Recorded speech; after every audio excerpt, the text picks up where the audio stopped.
Welcome to the podcast about investing in startups, where existing investors can learn how to get the best deal possible, and those that have never before invested in startups can learn the keys to success from the venture experts. Your host is Nick Moran, and this is The Full Ratchet. Welcome back to TFR for another edition of Investor Stories. On this segment, the experts talk about a startup that failed and the causes of that failure. Here's the segment called Post-Mortems.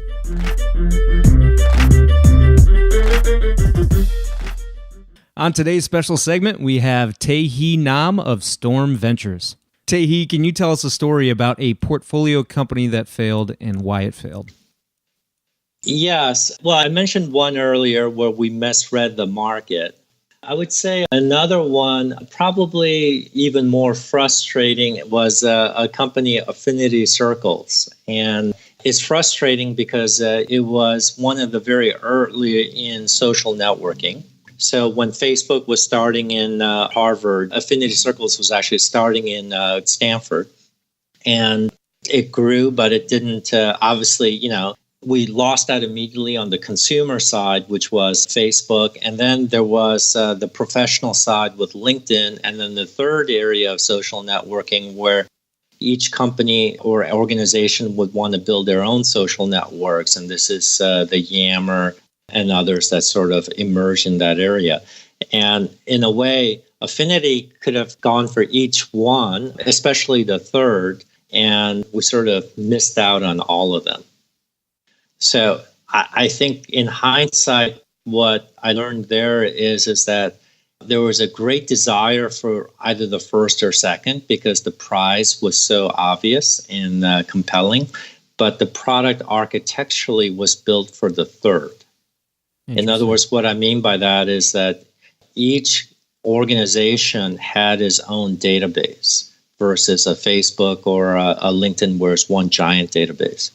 So with each company organization having its own database, it's suited to the third, and we should have done that. So what I missed was I just looked at the market and the go-to-market rather than trying to say, is that also the right match for the technology architecture at that time? Interesting. So not a lack of a go-to-market fit in this case, but more of a mismatch in the architecture. Yes. So it just reminds that, when you're building a successful startup is to make sure you have a good holistic view.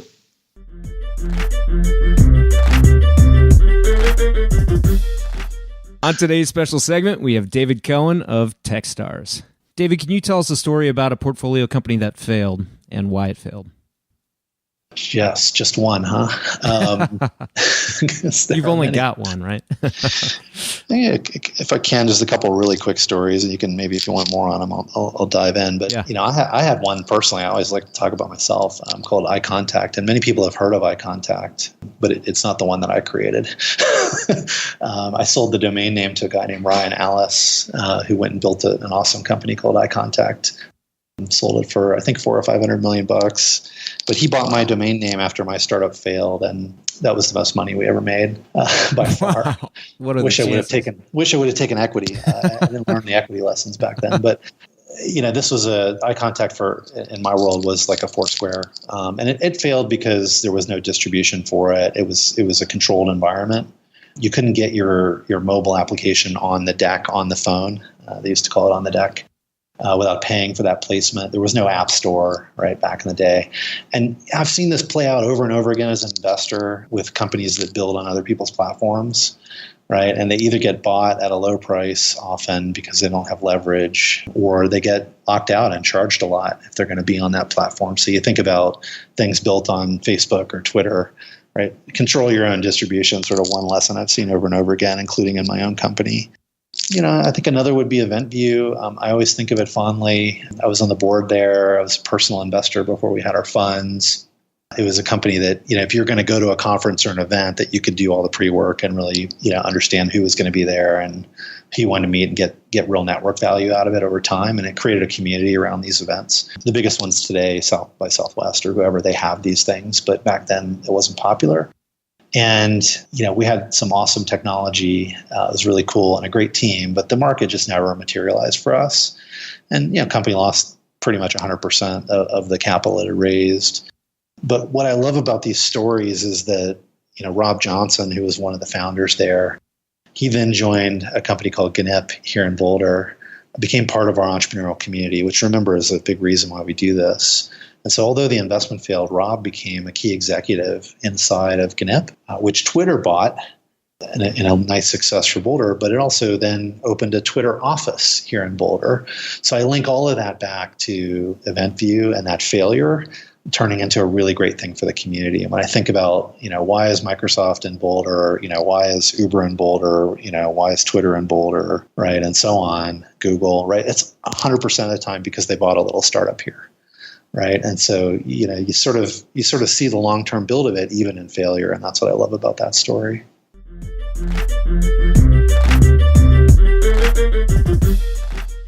On today's special segment, we have Yoav Leitersdorf of YL Ventures. Yoav, can you tell us a story about a portfolio company that failed and why it failed? So in 11 years of doing venture, we've been fortunate to have only one failure. There's only one company. Wow. Yeah, there's only one company that we've written off, which is what in venture land is a failure. None of the other companies have had that situation. We've been fortunate to have a lot of exits, and I should say a lot of profitable exits. So we didn't quite have that situation. We've had this one failure. And the other thing about our portfolio and our existing and historical portfolio is that we've actually never had a pivot. And that is also a bit unusual. So the story that, the founders told us when they were pitching us their business ended up being the same story, same strategy, same idea as they have today or as they had when they exited, when they sold their companies to an acquirer. We've never had a pivot while we were investing. So that's also unique. What we did experience, which was fun, was a pivot prior to our investment. So one of our most successful companies that I keep bringing up, Twistlock, 6 months before we invested, they had two excellent founders, outstanding entrepreneurs that had a really terrible idea. They were trying to do something in DLP, in data loss prevention, at a time where the market was flooded with solutions and the total market size was tiny. It was a declining market. And so they came into the office and we're always very upfront, very honest with the entrepreneurs, straight shooters. We told them how bad we thought their idea was and basically asked them to, go back to the drawing board and come up with something completely different, and told them that we like them and would love to see them again. And sure enough, about 6 months later, they came back to us telling us about this thing called Docker, and that's going to dominate data centers all over the world, and that had no security and needed security, and they were going to build the security for it. And that was one of our quickest turnarounds. We already knew the founders. It might have been 15 or 16 days from that meeting to a signed term sheet, and then, a day later, money in the bank. Wow. Then 3 days later, we launched the company with massive press. We did everything so quickly. We helped them come up with the name for the company, the branding, the positioning, and everything, and quickly launched the company. But that was a really cool story of a pivot prior to our investment. I'm impressed that they listened to the feedback. I feel like maybe 1 in 10 entrepreneurs that pitches and you give them some feedback, some constructive criticism, maybe 1 in 10 will listen and make adjustments. But I find that most, maybe to their benefit in certain ways, are a bit more obstinate and stubborn. Yeah, I will tell you that we say this all the time to people we care about, is that entrepreneurs listening and implementing constructive feedback and criticism is one of the top qualities that we look for when investing in entrepreneurs, because it's a great leading indicator into how agile, versatile the entrepreneurs are going to be.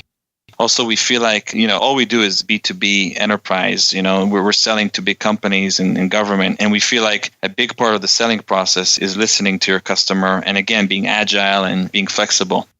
And so one of the top qualities we look for in entrepreneurs as we go through our due diligence processes is their ability to adapt. And by the way, our due diligence process, we didn't talk about that, but it always involves taking these companies directly to our network of CISOs at the very early stages. Way before there's a product, and having them pitch our network, pitch those CISOs, get their feedback, and then quickly adapt and do the next call and next call and next call. And certainly we look for flexibility as they go from one call to the next.